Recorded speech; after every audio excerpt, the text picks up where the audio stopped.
The true recipes किचनमध्ये आपल्या सर्वांचं अगदी मनापासून स्वागत. उपवास असो वा नसो, घरच्या घरी बनवलेली कुरकुरीत आणि तिखट साबुदाणा बटाटा चकली कोणाला आवडत नाही. उपवासाची तीच खिचडी खाऊन कंटाळा आलाय किंवा उन्हाळ्याच्या सुट्टीत चहासोबत काहीतरी चटपटीत हवंय, मग आजचा हा व्हिडिओ फक्त तुमच्यासाठी. आज आपण 1 किलो साबुदाणा आणि 2 किलो बटाट्याचे अचूक प्रमाण वापरून वर्षभर टिकणारी चकली पाहणार आहोत. व्हिडिओला सुरुवात करण्यापूर्वी तुम्ही जर चॅनलवर नवीन असाल तर आत्ता सबस्क्राईब करा आणि बेल आयकॉन दाबा.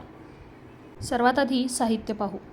1 किलो साबुदाणा, 2 किलो बटाटे, 1.5 लिटर पाणी साबुदाणा भिजवण्यासाठी, चवीनुसार मीठ आणि लाल तिखट. जर तुम्ही उपवासाला जिरे खात असाल तर थोडेसे जिरे. चकली छान होण्यासाठी इथे मी मोठा बटाटा वापरला आहे, ज्याला बेळगावी बटाटा म्हणतात. मोठा बटाटा हा सामान्यतः चिकट नसतो. जेव्हा आपण सांडगे किंवा चकली बनवतो तेव्हा बटाटा चिकट नसावा, अन्यथा चकल्या तुटू शकतात किंवा तेलात विरघळू शकतात. म्हणूनच सांडग्याच्या कामासाठी नेहमीच मोठा बटाटा निवडा. इथे आपण उकडून घेतलेला बटाटा किसून त्यामध्ये लाल तिखट आणि चवीनुसार मीठ मिक्स केलेले आहे.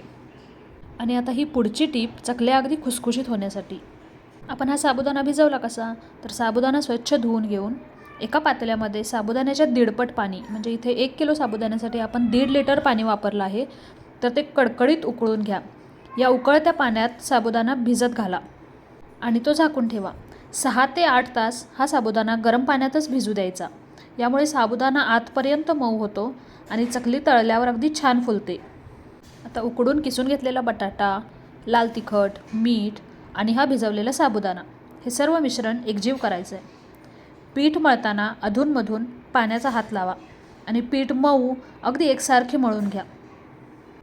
पीठ जितके छान मळले जाईल तितकी तुमची चकली सोऱ्यातून अगदी सहज पडेल आणि मध्ये मध्ये तुटणार नाही. आता एकदा का हे चकलीचं पीठ तयार झालं की आपण घेणार आहोत चकलीचा सोऱ्या किंवा साचा. या साच्यामध्ये आपण चकलीची चकती लावून घेतली आहे. साच्याला आतमधून थोडासा पाण्याचा हात लावला की पीठ चिकटत नाही. आता तयार पिठातला थोडा थोडा भाग घेऊन हा साचा भरून आपल्याला हव्या त्या आकाराच्या आपण चकल्या पाडू शकतो. तुम्हाला पारंपरिक लूक हवा असेल तर कागदावर अगदी गोल गरगरीत चकल्या पाडून घ्या. साबुदाणा व्यवस्थित शिजलेला असल्यामुळे चकल्या आधेमध्ये कुठेही तुटणार नाहीत. आणि जर तुम्हाला काम लवकर उरकायचं असेल तर तुम्ही लांब, उभ्या, कुरकुरेसारखे स्टिक्ससुद्धा पाडू शकता, ज्या तळायला आणि खायला दोन्ही सोप्या पडतात. या चकल्या आपण जाड प्लास्टिक पेपरवर घातलेल्या आहेत. लक्षात ठेवा, या चकल्या कडक उन्हात 2 ते 3 दिवस व्यवस्थित वाळवणं खूप गरजेचं आहे. पहिल्या दिवशी चकली थोडी सुकली की ती उलटवून ठेवा, जेणेकरून खालच्या बाजूनेही ती छान वाळेल. जर चकलीत थोडाही ओलावा राहिला तर वर्षभरात तिला बुरशी येऊ शकते किंवा मग तिचा रंग काळपटही पडतो. त्यामुळे कडकडीत ऊन दाखवणं हेच या रेसिपीचे खरं यश आहे. तर अशा पद्धतीने तयार आहेत आपल्या उपवासाच्या अगदी खुसखुशीत साबुदाणा बटाटा चकल्या.